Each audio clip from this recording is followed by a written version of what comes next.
Well, good morning, McFly subscribers. So it's about 8 a.m. and I'm at a lake called Vallecito Lake. I think you guys have seen me fish this once before.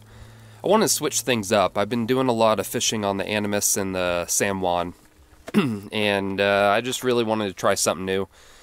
I asked at the fly shop where to go right now, and it's mid-April. By the time this video comes out, it's probably might even be May, but I'm fishing mid-April here, and everything's still kind of frozen or just not flowing enough, but this lake is open. So I asked, and they said, go to Vallecito Lake, it's pretty good. And the guy at the fly shop told me to go fish on the dam, which is it's where I'm at right now. That's the dam. And he says a lot of trout will cruise along the dam and just use either small streamers or nymphs.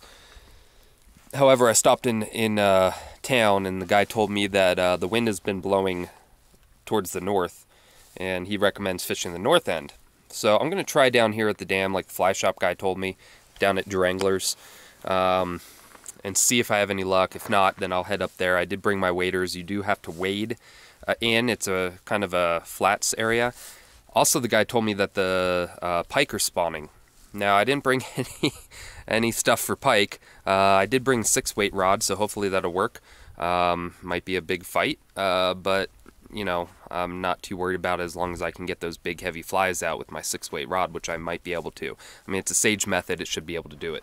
But I don't have any steel leader, so I might lose some flies if I try to do that. But anyway, I'm going to try this down here, see if it works. If not, I'll head up north and see if I can do that. So I've also got a new rod that I'm trying, and this is actually made by Piscifun. A while back, I had gotten their sword rod, and I wasn't a big fan, so I never reviewed it, I never talked about it. I just didn't like it. It was very heavy. It was kind of almost like fishing with a broomstick. There's really no action to it. But this has some really nice action, and if I like it, I'll review it for you guys, and you guys can take a look at it a little closer. So this is going to be the test today. Hopefully I catch a fish on it and see how it does on fish. But I'll definitely be able to see if it casts well, okay? And I think it will, the way that it feels. So, all right, guys, so what I'm doing here is I'm setting up an indicator rig. I've got 2 nymphs. One is my nymphing bait fish fry. I've tied it for you guys. And the other is a Frenchie. Both are pretty heavy, so they'll get me down deep, which is what I need here. I have a feeling the trout are going to be pretty deep. So I'm just going to basically put this indicator on pretty high up. Basically, you just cast it out. When you're lake fishing, especially nymphing, it's not a lot of work. You're basically casting it out and letting it sit.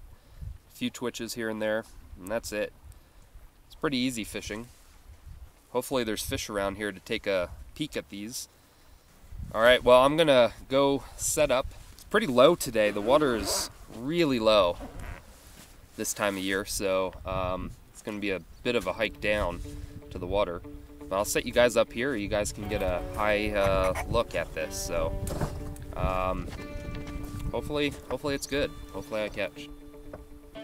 This is a beautiful spot, but the rocks make it very difficult to get down to the water. And when I got down there, I had no back cast, so it was all just roll casting. But as I said earlier, lake nymphing is basically just casting out and letting the indicator just do its thing. There isn't much work, except a twitch here and there, and recasting every once in a while. Honestly, it kinda gets boring. I will say though, that this rod seems to roll cast pretty well. It's got some nice bend to it, and I would call it more of a moderate action, but there's still enough power to do a decent roll cast. So after trying that spot for a while, I decided to walk around the dam and look for trout. I saw one sitting right here and decided to cast from higher up on the dam in order not to spook it. I couldn't get it to bite, but I was able to test the castability of this rod, and I think it casts great. I mean, it's not a power rod by any standard, but it does have a really nice moderate action, perfect for most trout fishing. After fooling around for a while at the dam with no bites, I decided to go to the north end of the lake and wade in. And wow, this rod is actually very nice. It really does cast great. However, it's only a 5-weight, and tough in the wind to cast out some of the larger streamers. So I decided to run back to the car and grab my 6-weight rod with a sink tip line. I started fishing with 2 woolly buggers tied on some larger hooks, 1 white and 1 black.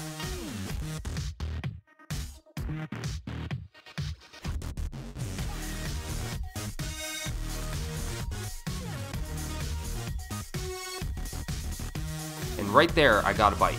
However, there was nothing at the end of my line. I brought it up to check my fly, and one of them was missing. So I realized I must have had a pike bite, and they have gnarly teeth, and it bit me off clean. So I tried throwing on another fly.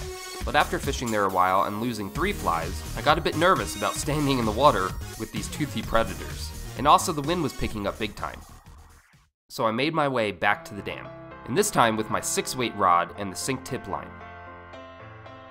At this point I was fishing a fly called a double bunny. It was getting late in the day though, so I decided I would only fish for a few more minutes. I was a little bummed because I didn't put a fish in the net, but right before I left I got one to bite. And I was able to keep him on.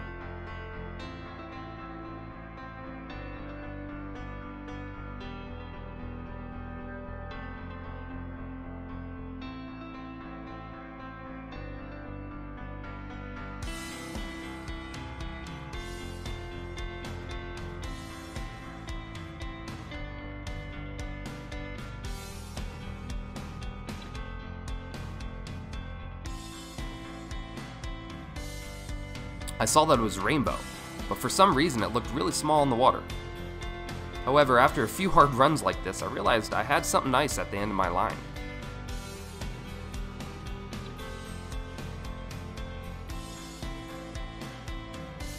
By the way, I've had a few people tell me about grabbing the rod above the grip. It really isn't a good idea to do, and you can break the rod. So don't do what I do, guys.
Alright, so it was only about 20 inches, but it was really fat, and a super powerful fish.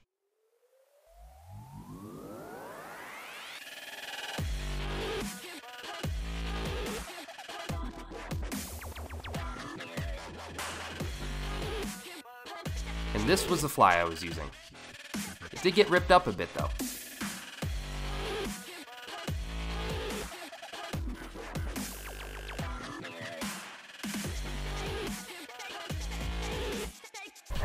So you can't hear me, but I said, yeah, woo, nice fish.